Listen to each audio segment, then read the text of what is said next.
Michael, and good evening to everyone listening. Yes, absolutely. You know, I want to begin with your reasonings for adding these weapons to the prohibited list. Is there any proof that these classifications of weapons have actually been linked to crimes or been used in cases of intimate partner violence?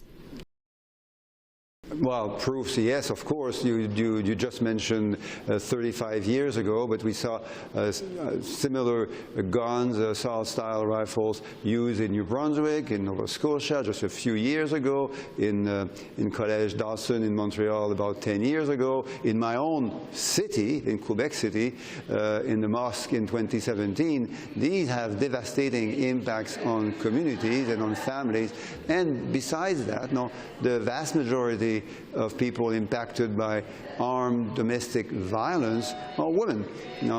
Hundreds of women impacted by armed domestic violence every year in Canada, plus the insecurity, the stress, and the trauma that comes with that. You listen to me like I did to the press conference today. You could feel how tragic these events have been and how tragic the situation continues to be with the increasing amounts of femicides in Canada over the recent years. I hear what you're saying, but we did reach out to the Canadian Coalition for Firearms Rights, and they basically expressed their concern that what is happening here is a purely political move, that your government is taking a tough on guns approach to distract from other problems that your government faces. What do you say to that? We've been doing this for years, and since we've been elected in 2015, and Canadians demand that too. The vast majority of Canadians want better arms control. They understand that hunters and others are law-abiding Canadians. They follow law, they abide by the law, but there are assault-style rifles in Canada whose design is intended to be formed for actual war zone. Now, some of the weapons we announced today can be used in Ukraine. The Ukrainian government has demonstrated an interest for these firearms to be used on the battlefield against Russia.